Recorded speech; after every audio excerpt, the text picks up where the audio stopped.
তাহলে রথযাত্রা তো প্রায় চলেই এলো। মন্ত্রী, জোগাড়পাতি কতদূর কি হলো? মহারাজ, এইবার তো আমি ঝাড়া হাত পা, কারণ এইবার হিসেব মতো রথ সাজানোর দায়িত্ব পড়েছে ওই গোপালের কাঁধে।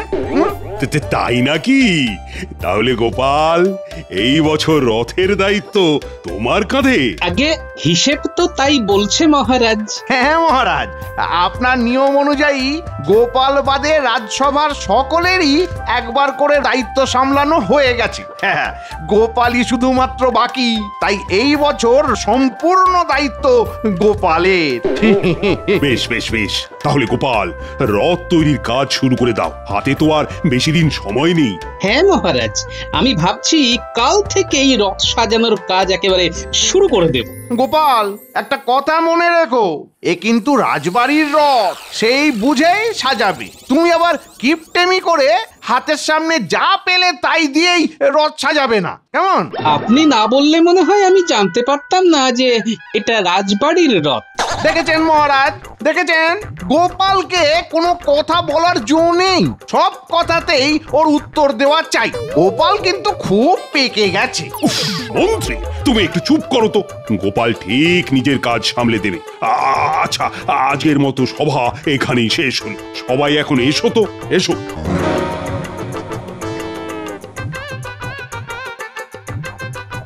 না না, হাতে আর বেশি সময় নেই। যা করার এই কয়েকটা দিনের মধ্যেই করতে হবে, কিন্তু একা হাতে এত কাজ সামলানো তো মুশকিল হয়ে যাবে। দাদু, রাজসভা থেকে ফিরলে নাকি? হ্যাঁ রে, তা তোরা এদিকে কি করছিস? আমরা তো এইখানে খেলতে এসেছিলাম। ও দাদু, তুমিও খেলবে নাকি আমাদের সাথে? আমার কি আর খেলার বয়স আছে রে? ও শোন শোন শোন, তোদের সাথে দেখা হয়ে ভালোই হলো বুঝলি। সামনেই তো রথযাত্রা, এইবার রথ সাজানোর সমস্ত দায়িত্ব পড়েছে আমার উপর। হ্যাঁ, কিন্তু একা হাতে এত কাজ সামলানো আমার পক্ষে মুশকিল হয়ে যাবে বুঝলি। দাদু, তুমি কিচ্ছু চিন্তা করো না, আমরা আছি তো, আমরা সব করে দেব। হাত দিয়ে কাজ করি, পা দিয়ে হাঁটি, আমরা সবাই লক্ষ্মী ছানা, আমরা দাদুর লাঠি। উফ, তোরা আমায় বাঁচালি। আচ্ছা তাহলে শোন শোন, আজকে বিকেলে তোরা আমার বাড়িতে চলে আয়। হ্যাঁ, কিছু কিছু ওই রং বেরঙের জড়ি, শোলা কাগজ কিনতে যাচ্ছি। হ্যাঁ, সেগুলো কেটে কেটে নকশা তৈরি করতে হবে বুঝলি। আচ্ছা দাদু, আমরা বিকেল বেলায় চলে যাব। শুধু দিদাকে 10-12টা গরম গরম বেগুনি ভেজে রাখতে বলো। আচ্ছা আচ্ছা, বেশ বেশ বেশ, এখন তাহলে আমি আসছি রে। হ্যাঁ হ্যাঁ, এসো।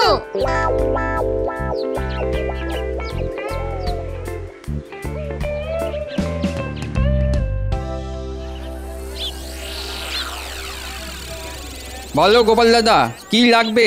আমাকে ওই 10খানা মতো শোলা আর গোটা কিছু জরির প্যাকেট আর ওই 10-12টা মতো কাগজের মালা আর 10টা রঙিন কাগজ দে। আচ্ছা গোপাল দাদা, দাঁড়াও, দিচ্ছি। দেখিস জিনিসগুলো যেন একদম ভালো হয়। রাজবাড়ির রথ সাজানো হবে কিন্তু, সেই বুঝে জিনিস দিবি, ঠিক আছে? আরে গোপাল দাদা, তুমি চিন্তা করো না, আমি একদম ভালো জিনিসই দেবো। এই দেখো। হ্যাঁ হ্যাঁ, কই দেখি দেখি। একদম ভালো জিনিস, খাসা জিনিস, তুমি নিয়ে যাও। দেখবে এটা দিয়ে যখন রথ সাজাবে সবাই একেবারে চমকে রথের দিকে তাকিয়ে থাকবে। বুঝলাম। তা কত দিতে হবে শুনি? তোমার কাছে আর বেশি চাইতে পারি? তুমি আমাকে ওই 20 মোহরই দাও। আচ্ছা আচ্ছা, এই নে ধর, দে জিনিসগুলো দে দেখি। এই নাও। হ্যাঁ, সাবধানে, দেখো ভেঙে না যায়। হ্যাঁ হ্যাঁ।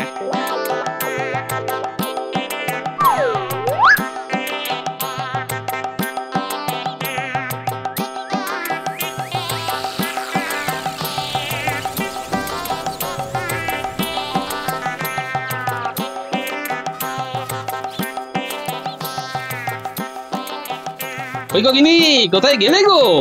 আসছি আসছি। আরে তাড়াতাড়ি এসো, দেখো কত কিছু নিয়ে এসেছি। ও মা, এগুলো কি গো? এখানে জড়ি, রঙিন কাগজ, কাগজের মালা আর শোলা আছে। হ্যাঁ গো, এইগুলো দিয়ে কি হবে? আরে এই বছর তো রাজবাড়ির রথ সাজানোর দায়িত্ব আমার উপর পড়েছে, তাই এগুলো কিনে আনলাম রথ সাজানোর জন্য। ও মা, তুমি রথ সাজাবে? হ্যাঁ গো, তুমি একা পারবে? একা না তো, আমার নাতি নাতনিরা আসবে আমাকে সাহায্য করতে। ও, পুঁটি ন্যাপলা উল্টে ওরা আসবে, তাহলে তো ওদের জন্য কিছু খাবার বানাতে হয়। কিন্তু কি বানাই? ওরা বলে দিয়েছে বেগুনি ভেজে রাখতে, এসে খাবে। আচ্ছা আচ্ছা, আমি এক্ষুনি গিয়ে ভাজছি। যাও যাও যাও, একটু একটু মুচমুচে করে ভেজো, কেমন? হ্যাঁ গো, এমন মুচমুচি করে ভাজবো যে কামড় দিতেই গোটা কৃষ্ণনগর একেবারে কেঁপে উঠবে। হ্যাঁ,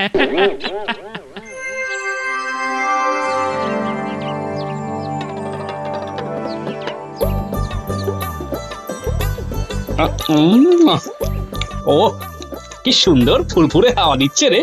এই ফুরফুরে হাওয়ার সাথে এই মুড়মুড়ে বেগুনি, এক কথায় অসাধারণ। অগিন্নি, আরো কয়েকটা বেগুনি দিয়ে যাও তো।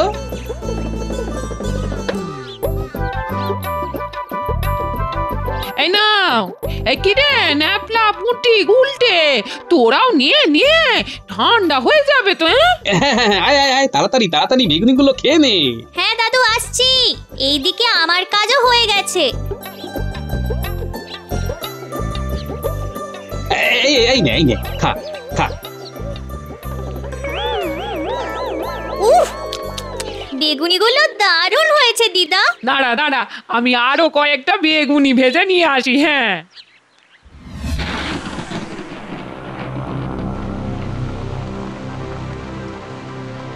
আরে কি বৃষ্টি চলে এলো যে। হায় হায় হায়, সব যে ভিজে গেল। ও ওরে কুটি, শোলাগুলো ধর ধর। যা দাদু, সব যে ভেঙে গেল। এই যা যা যা যা যা যা যা যা যা, গেল গেল গেল, সব ভেঙে গেল। এইবার কি হবে দাদু? আবার তো সব নতুন করে করতে হবে। সব গেল। তোমরা ঘরের ভেতরে বসে এই কাজটা করতে পারলে না? কি করে বুঝবো বলো তো গিন্নি, এইভাবে হঠাৎ করে ঝড় বৃষ্টি চলে আসবে? এই জন্যই বলে চোর পালালে বুদ্ধি বাড়ে। হ্যাঁ, ওফ গিন্নি, এখন তোমার বক্তৃতা বন্ধ করে আমাদের সাথে সাজানো সরঞ্জাম উদ্ধার কাজে লেগে পড়ো। সবই তো গেছে, আর কিছু করার নেই। হ্যাঁ, কি বলছো গোপাল? রথ সাজানোর সমস্ত সরঞ্জাম বৃষ্টির জলে ভিজে গেছে? হ্যাঁ মহারাজ, আবার যে নতুন করে সব কিনবো তাও সম্ভব না, আমার হাত একদম খালি। মহারাজ, এই বিষয়ে আপনি যদি কিছু সাহায্য করেন। আচ্ছা আচ্ছা, ঠিক আছে ঠিক আছে, কত মোহর লাগবে সেটা বলো। বেটা তো দেখছি মহারাজের থেকে অর্থ হাতানোর ভালোই মতলব করেছে, কিন্তু এই মন্ত্রী থাকতে তো আমি সেটা তোমাকে করতে দেব না গোপাল, কিছুতেই না। মহারাজ, গোপালকে দমিয়ে দেওয়ার এটাই একটা মোক্ষম সময়। সব সময় ও নিজের বুদ্ধি জাহির করে না, এখনো নিজের বুদ্ধি বের করে রথটা সাজাক, দেখুন কেমন পারে। আপনি ওকে এক আনাও দেবেন না মহারাজ। মন্ত্রী, এই কথাটা তো তুমি একদম ঠিক বলেছো। ভালো সময়ে ভালো কথা মনে করানোর জন্য তোমাকে পরে আমি একটা উপহার দেব। যাক, গোপালের পশ্চাতে কাঠি করাও হয়ে গেল, আবার মহারাজের থেকে উপহারও পাবো। বাবা, এই না হলে কৃষ্ণনগরের মন্ত্রীর বুদ্ধি। মানে এই মুহূর্তে আমি তোমাকে কোনো অর্থ দিতে পারছি না গোপাল, কারণ রাজকোষ একেবারে ফাঁকা হয়ে আছে। তুমি যেভাবে পারো অর্থে জোগাড় করে রথটা সাজাবার ব্যবস্থা করো। কিন্তু মহারাজ, আমার কাছে তো এখন কোনো অর্থ নেই, ট্যাঙ্ক একেবারে ফাঁকা। জোগাড় করো গোপাল, কৃষ্ণনগরের প্রসিদ্ধ ভাঁড় গোপাল বলে কথা। তোমার তো অনেক বুদ্ধি গোপাল। হ্যাঁ গোপাল, মন্ত্রী তো ঠিক কথাই বলছে। তুমি একটু ভেবে দেখো, ঠিকই অর্থের জোগাড় করে নিতে পারবে। ঠিক আছে ঠিক আছে, আজকের মতো সভা এখানেই শেষ হলো। এই সব হয়েছে মন্ত্রীর জন্য। মন্ত্রী মহারাজের কানে নিশ্চয়ই কিছু ফুসমন্ত্র দিল, তা না হলে মহারাজ তো প্রথমে মোহর দিতে রাজি ছিলেন। মন্ত্রী ভেবেছে এইভাবে আমাকে কাবু করবে। কিন্তু মন্ত্রী মশাই, আপনি ঘুঘু দেখেছেন কিন্তু ফাঁদ দেখেননি। উফ, কি করে টাকা জোগাড় করবো? কিছুই তো উপায় খুঁজে পাচ্ছি না। হ্যাঁ গো, বলি তুমি এত চিন্তা করো না। এই না, হাতটা ধরো, এতে আমি বেশ কিছু অর্থ জমিয়েছি। তুমি এই অর্থ দিয়েই রথ সাজানো জিনিসগুলো কিনে আনো। না না গিন্নি, তোমার জমানো অর্থ আমি নিতে পারবো না। আরে বাবা, আমি কি আর তোমাকে দিচ্ছি নাকি? আমি এই অর্থ বাবা জগন্নাথের নামে দান করছি। তুমি আর না করো না। এই নাও, ধরো দেখি, ধরো। এই দেখো, তুমি যখন বাবা জগন্নাথের নামে দান করছো, তখন আমি আর কিছু বলবো না। তাহলে তাহলে আমি চট করে বাজার থেকে জিনিসগুলো কিনে আনি। হ্যাঁ, আচ্ছা আচ্ছা। আরে গোপাল দাদা, তুমি বলো কি লাগবে? ওই আগের দিন রথ সাজানোর জন্য যা যা নিয়ে গিয়েছিলাম, সেগুলি আবার দিয়ে দে। কেন গোপাল দাদা, কাগজের মালা কি কম পড়েছে? আরে না না, কালকে বিকেলে হঠাৎ করে ঝড় বৃষ্টি হলো, সব বৃষ্টিতে ভিজে একেবারে নষ্ট হয়ে গেছে, বুঝলি? এ বাবা, তাহলে তো সর্বনাশ। সর্বনাশ আর বলে সর্বনাশ, একেবারে যাকে বলে ওই সাড়ে সর্বনাশ। যাই হোক, দে দে দে, তাড়াতাড়ি জিনিসগুলো দে দেখি। হ্যাঁ হ্যাঁ হ্যাঁ, আমি আমি আমি সব দিচ্ছি, সব দিচ্ছি। এই 20 মোহর তো আগে? হ্যাঁ হ্যাঁ হ্যাঁ হ্যাঁ। এই যে এই নে।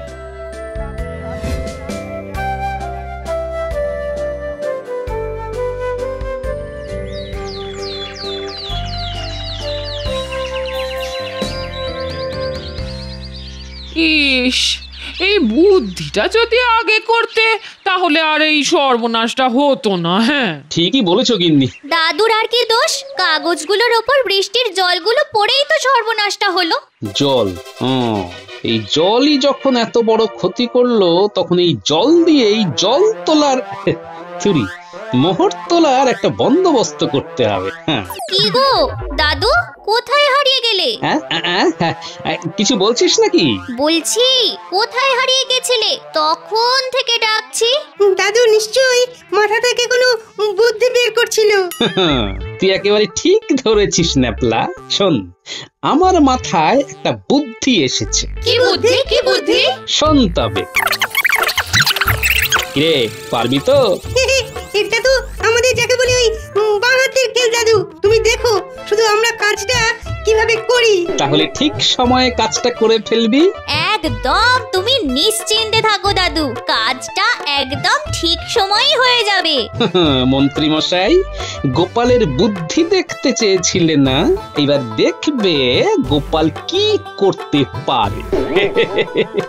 নে নে নে, এখন আবহাওয়া ঠিক আছে, আমরা কাগজপত্র কেটে চল এবার রথটা তাড়াতাড়ি সাজিয়ে ফেলি। হ্যাঁ, চলো চলো। হ্যাঁ গো, এই ভর দুপুরে চললে কোথায়? এই তো খেয়ে উঠলে, একটু বিশ্রাম নিয়ে তারপরে যাও। এখন তো রথ টানার অনেক দেরি আছে। না না, এখন বিশ্রাম নিলে চলবে না গিন্নি, অনেক কাজ আছে। তোমার মাথায় যে সারাদিন কি ফন্দি ফিকির চলে, সেটা একমাত্র তুমি জানো। হ্যাঁ, ঠিক আছে ঠিক আছে, আমি আসছি, বুঝলে? এমনিতে অনেক দেরি হয়ে গেল। সূর্য অস্ত যাওয়ার আগেই পুটির মাকে নিয়ে রথবাড়ির মাঠে চলে যাও, ওখান থেকেই রথ টানা হবে, ঠিক আছে? হ্যাঁ হ্যাঁ, আমি ঠিক সময় চলে যাব। হ্যাঁ,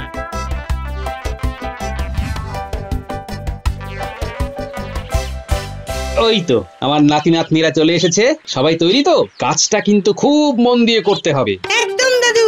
আর পুটি, পুকুরের পাঁক থেকে পচা কাঁদা এনেছিস তো? এই যে দাদু, একেবারে বালতি ভর্তি করে নিয়ে এসেছি। বেশ বেশ বেশ, তবে খুব সাবধানে কাজটা করতে হবে কিন্তু। তুমি কিচ্ছু চিন্তা করো না, আমরা এই সব কাজ করে করেই তো বড় হলাম। হাত একেবারে পাকা হয়ে গেছে। তাহলে আর দেরি করে লাভ নেই, তোরা তোদের গন্তব্যে পৌঁছে যা, আমিও আমার আসল জায়গায় পৌঁছে যাই। হ্যাঁ হ্যাঁ দাদু, ঠিক আছে ঠিক আছে। রাজবাড়িতে তো ঢুকে পড়লাম, এবার স্নানাগারের দিকে যাওয়া যাক। এই যে শোনো না, তোমাকে এক্ষুনি মহারাজ ওই রথ বাড়িতে যেতে বললেন। আমাকে? কিন্তু কেন? সে তো আমি জানি না, মনে হয় কোনো জরুরি কাজ আছে। তাছাড়া সবাই যখন রথ টানতে রথ বাড়ি গিয়েছে, তুমি রাজবাড়িতে একা একা ভূতের মতন কি করবে বলো? ঠিক আছে, তাহলে আমি এক্ষুনি যাচ্ছি। ও হ্যাঁ, তোমার একটা পোশাক মহারাজ আমাকে দিতে বলেছেন। কি? আমার পোশাক আমি আপনাকে দেব কেন? এত কেনর উত্তর তো আমি দিতে পারবো না। মহারাজ যা বলেছেন তাই তোমাকে বললাম। এবার তুমি যদি একান্তই না দিতে চাও তবে আমি মহারাজের কাছে গিয়ে তোমার নামে নালিশ করব। না না না না না, নালিশ করো না, নালিশ করো না। আমি এক্ষুনি আমার একটা পোশাক দিচ্ছি।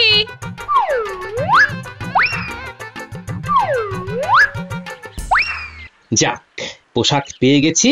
এইবার তাড়াতাড়ি পোশাকটা পরে নি। এই পোশাক পরে গিন্নির সামনে দাঁড়ালে গিন্নিও আমাকে চিনতে পারবে না। যাই, এবার আসল কাজটা সেরে ফেলি। ব্যাস, 2 বালতি জল ভরে একেবারে সাজিয়ে রাখলাম। ট্যাকে করে একটা তালা নিয়েই এসেছি। এবার ঝট করে স্নানাগারের দরজার বাইরে থেকে তালাটা দিয়ে দিই। স্নান, খাওয়া দাওয়া সব শেষ। উফ, অনেকটা দেরি হয়ে গেল। না, এইবার তাড়াতাড়ি রথ বাড়ির দিকে যেতে হবে।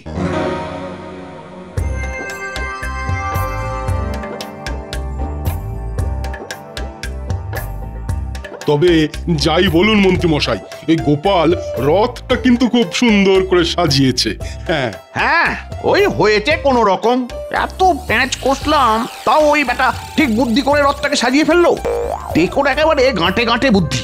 গোপালের বুদ্ধি আছে বলতে হবে। হ্যাঁ, এ কি সুন্দর সাজিয়েছে বলো তো। কি মন্ত্রী মশাই, মহারাজ এখনো আসছেন না কেন? এদিকে তো সূর্য অস্ত যেতে হাতে আর মাত্র 1 ঘন্টা সময় আছে। কি জানি, আরে বুঝতেই পারছি না মহারাজ কেন যে এত দেরি করছেন। পুটি, আমাদের দড়ি বাঁধা হয়ে গেছে। তুই তাড়াতাড়ি পাঁকের কাদাটা রাস্তায় ছড়িয়ে দে। হ্যাঁ, আমি এক্ষুনি দিচ্ছি।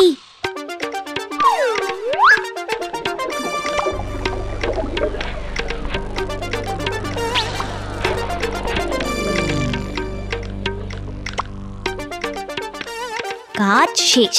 নে, এইবার সবাই যে যার জায়গা মতো ঝোপের আড়ালে লুকিয়ে পড়। কত দেরি হয়ে গেল। এই সেপাই, ওইদিকে সব তৈরি তো?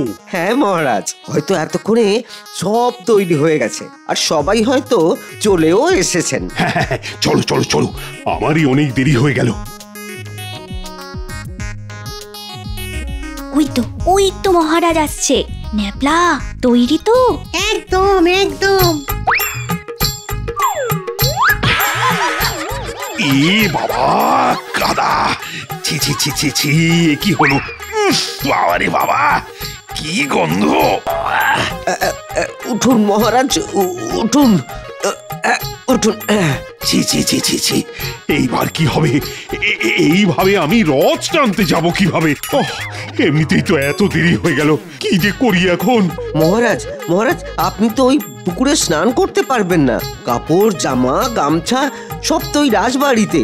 আপনাকে রাজবাড়িতেই ফিরে যেতে হবে। তাই সময় নষ্ট না করে তাড়াতাড়ি রাজবাড়িতে ফিরে চলুন। ওখানে স্নানাগারে স্নান করে তারপর না হয় রথ টানতে যাবেন।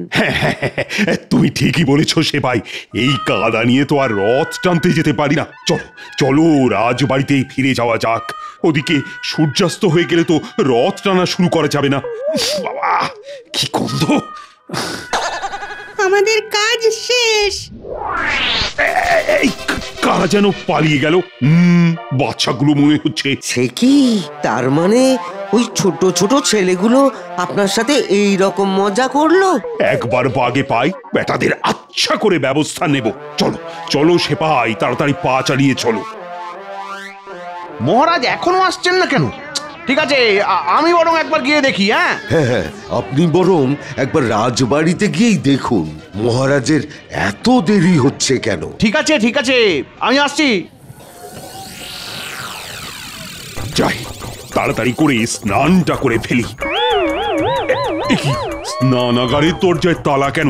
দাসী, দাসী! এ কি মহারাজ, আপনার এই অবস্থা হলো কি করে? সেপাই বলল আপনি নাকি কাদায় পড়ে গেছেন আর বলো না মন্ত্রী, রাস্তা দিয়ে হেঁটে হেঁটে যাচ্ছিলাম, এদিকে স্নানাগারের দরজা তালা দিয়ে বন্ধ। ওহ, এবার আমি কি করব? ওইদিকে রথ টানার শুভ সময়ও তো পার হতে চললো। ঠিক সময়ে রথের দড়ি না টানতে পারলে অনিষ্ট হয়ে যাবে। আর এই কথা বলেছেন পণ্ডিত মশাই। মহারাজ, কিছু একটা করুন। আরে কি করব, কিছুই তো বুঝতে পারছি না। কি করে এই সমস্যার সমাধান করব? এই তো দাসী, তুমি চলে এসেছো। নাও নাও, স্নানাগারের দরজার তালা খোলো। তা তো পারবো না মহারাজ। কি, তোমার গলাটা অন্যরকম শোনাচ্ছে যে? সে তো শোনাবেই, আমি তো দাসী ছদ্মবেশে আপনার আদরের গোপাল। ও গোপাল, আমার সঙ্গে এরকম তামাশা করো না। চাবিটা দাও, আমি স্নান করে রথ বাড়ি যাব, নইলে যে অনর্থ হয়ে যাবে সব। অনর্থ সামলাতে হলে অর্থ চাই। একদম 40 মোহর, স্নানাগারে 2 বালতি জল ভরাই আছে। আপনাকে কোনো খাটাখাটনি করতে হবে না মহারাজ। কি, 2 বালতি জলের দাম 40 মোহর? মহারাজ, আপনি গোপালকে 1 মোহরও দেবেন না। চুপ, বিপদের সময় তো কোনো কাজেই লাগতে পারো না, আবার বড় বড় কথা। গোপাল, ও গোপাল, তুমি যা চাও আমি তাই দেব। তুমি দরজা খুলে আমাকে স্নান করতে দাও। আগে মোহর, তারপর জল। এর মধ্যে তুমি যা চেয়েছো তার চেয়ে অনেক বেশি মোহর আছে। এইবার তালাটা খুলে আমাকে স্নান করতে দাও গোপাল। নিন মহারাজ, জল ঢেলে নিজেকে শুদ্ধ করে নিন।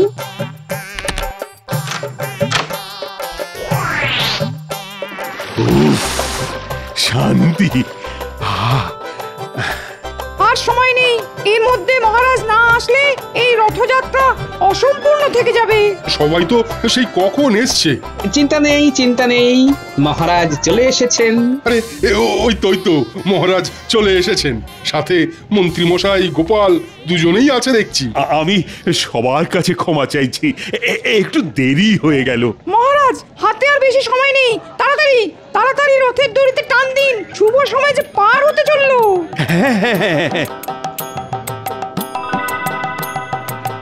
সবাই বলো, জয় জগন্নাথ, জয় জগন্নাথ, জয় জগন্নাথ, জয় জগন্নাথ। গোপাল কিন্তু রথটা ভালোই সাজিয়েছে। সবই জগন্নাথের ইচ্ছে মহারাজ। দূর দূর, ভাবলাম গোপাল প্যাঁচে পড়ে যাবে, উল্টে মহারাজকে প্যাঁচে ফেলে মোহর আদায় করে নিল। মানে আমরা তো কিছুই বুঝছি না। ঠিক আছে, আমি তাহলে বলছি। এই জলই যখন এত বড় ক্ষতি করলো, তখন এই জল দিয়ে এই জল তোলার মোহর তোলার একটা বন্দোবস্ত করতে হবে। হ্যাঁ,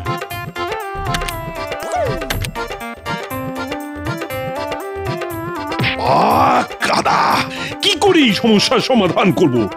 এই তো দাসী, নাও স্নানাগারের দরজা তালা খোলো। আপনার আদরের গোপাল। তুমি দরজা খুলে আমাকে স্নান করতে দাও। আগে মোহর, তারপর জল। এইবার তালাটা খুলে আমাকে স্নান করতে দাও গোপাল। নিন মহারাজ। গোপালের বুদ্ধি আছে বটে। সবই জগন্নাথের ইচ্ছে। সাবস্ক্রাইব করে দিন ভাই, আর বেলটা বাজাতেও ভুলবেন না, না হলে মজা মিস করবেন।